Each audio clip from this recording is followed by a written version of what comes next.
let's go. trouble 찾으러. Hai, halo guys, perkenalkan nama saya Dinda Hairunisa. Saya dari kelas 1D dengan NPM 231063105073 dan teman saya. Halo, perkenalkan nama saya Siva Hairunisa dari kelas 1D dengan NPM 231063105019 dan teman saya. Perkenalkan nama saya Doni Rizky Pratama dari kelas 1D dengan NPM 231063105087. Selamat menyaksikan. Pada suatu hari, Dinda dan Syifa sedang berbincang-bincang di perpustakaan sekolah. Din, kamu masih ingat nggak materi proposisi yang mata kuliah logika matematika? Ingat kok, emang kenapa? Tolong dong Din, jelasin lagi soalnya aku masih bingung nih. Oh, kamu masih bingung? Ya udah sini aku jelasin. Jadi, proposisi adalah kalimat deklaratif yang bernilai salah atau benar, tetapi tidak sekaligus keduanya. Kebenaran atau kesalahan dari sebuah kalimat disebut nilai kebenaran. Proposisi juga disebut sebagai pernyataan. Tapi kalau pertanyaan tidak termasuk proposisi ya, karena tidak tahu nilainya benar atau salah. Ada contoh proposisinya nggak, Din? Ada dong, bahkan ada contoh logis dan matematisnya. Contoh logisnya seperti ini nih. Bandung kan terletak di Jawa Barat, betul apa tidak? Iya dong, kan Bandung ada di Jawa Barat. Nah, karena Bandung benar berada di Jawa Barat, berarti proposisi tersebut bernilai benar. Nah, aku mau nanya lagi nih, apakah 1 tambah 3 sama dengan 5? Nah, kalau itu salah Din, karena 1 tambah 3 sama dengan 4, bukan 5. Nah, karena 1 tambah 3 sama dengan 4, bukan 5, jadi proposisi tersebut bernilai salah. Wah, makasih ya Din, berkat kamu aku jadi nggak bingung lagi. Tapi aku mau nanya lagi deh, kira-kira kombinasi dari proposisi maksudnya gimana ya? Oh, kombinasi proposisi.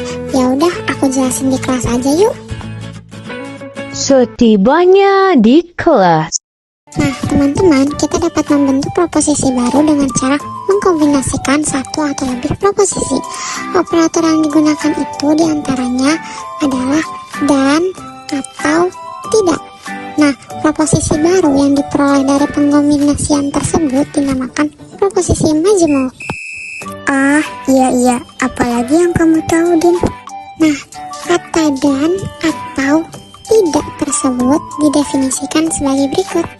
Misalkan, P dan Q adalah proposisi. Yang pertama, konjungsi. P dan Q dinyatakan dengan notasi P konjungsi Q adalah proposisi P dan Q. Yang kedua ada disjungsi. P dan Q dinyatakan dengan notasi P disjungsi Q adalah proposisi P atau Q. Nah, yang terakhir ada negasi. Negasi dari P dinyatakan dengan notasi negasi P adalah proposisi tidak P atau tidak benar P. Nah, contoh proposisi majemuknya gimana, Din? Nah, contohnya gini, diketahui proposisi berikut. P, hari ini hujan. Q, murid-murid diliburkan dari sekolah. Maka, P konjungsi Q sama dengan hari ini hujan dan murid-murid diliburkan dari sekolah. P disjungsi Q sama dengan hari ini hujan atau murid-murid diliburkan dari sekolah. Negasi P sama dengan tidak benar hari ini hujan atau hari ini tidak hujan. Wah, aku udah paham banget, Din. Makasih banget ya. Keesokan harinya.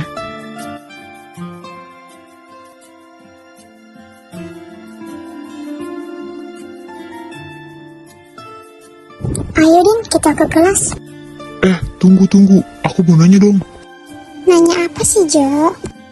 Jadi gini, kemarin kan kita belajar tentang tabel kebenaran. Maksudnya gimana sih? Oh, tabel kebenaran. Aku ngerti kok, tapi jelasinnya di kelas aja yuk. Setibanya di kelas.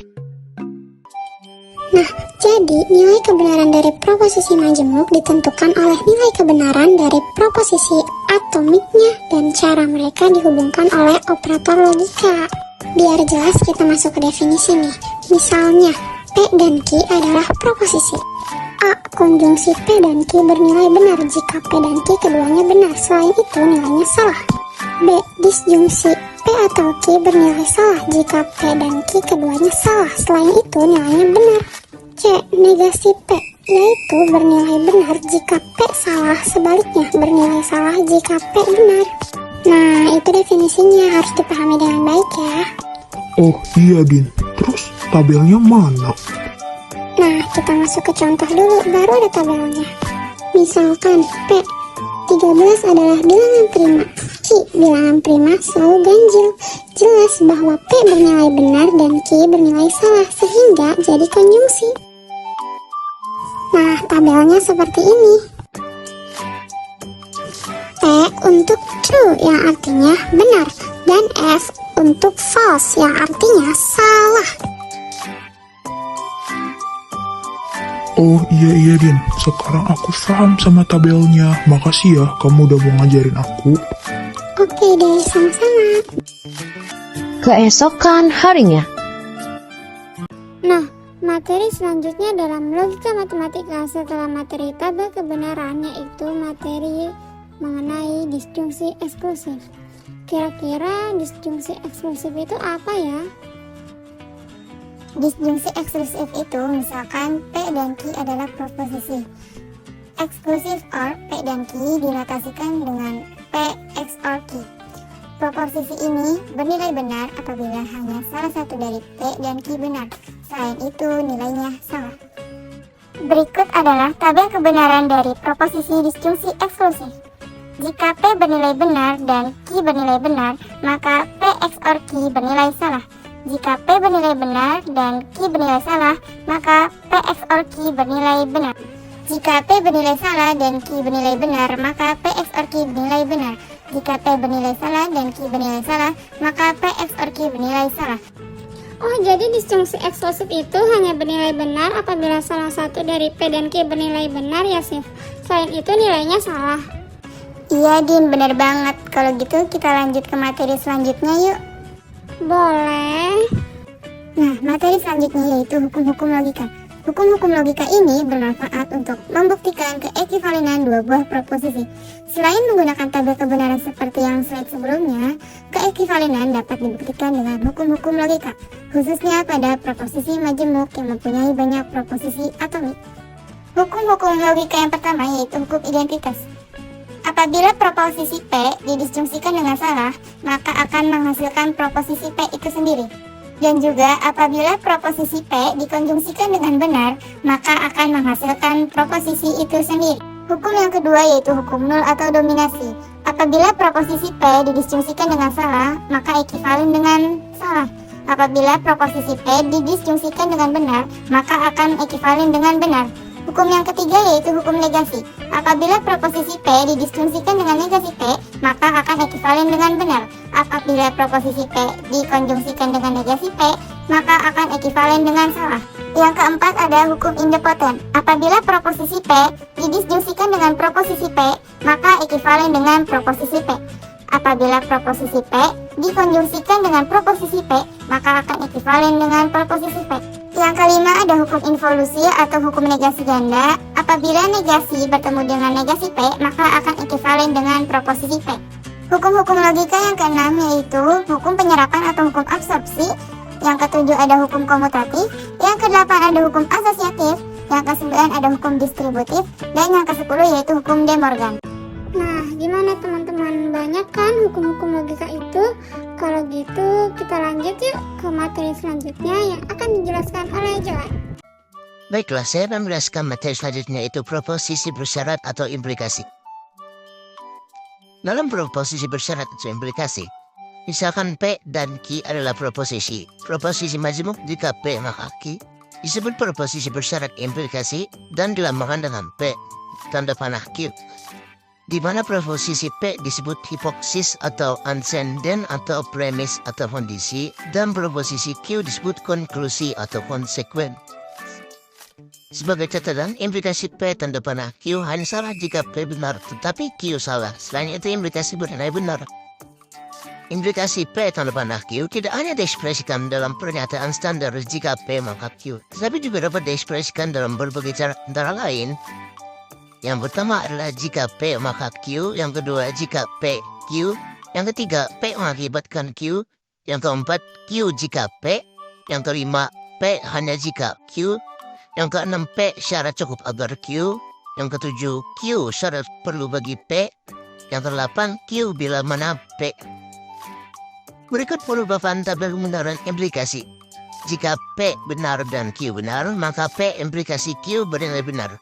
Jika P benar dan Q salah, maka P implikasi Q bernilai salah. Jika P salah dan Q benar, maka P implikasi Q bernilai benar. Jika P salah dan Q salah, maka P implikasi Q bernilai benar. Lanjut ke materi selanjutnya ialah varian proposisi bersyarat. Dalam varian proposisi bersyarat, terdapat bentuk implikasi lain yang berkaitan dengan P implikasi Q, yaitu proposisi sederhana yang merupakan varian dari implikasi. Ketiga variasi proposisi bersyarat tersebut adalah converse, inverse, dan kontraposisi.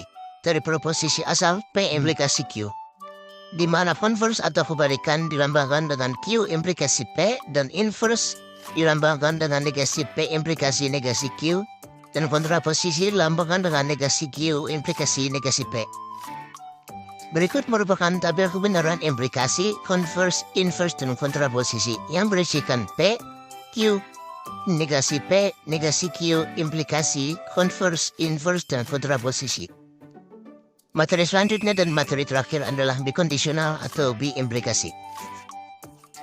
Dalam bikondisional atau biimplikasi, misalkan P dan Q adalah proposisi majemuk P, jika dan hanya jika Q disebut bikondisional dan dilambangkan dengan P biimplikasi Q.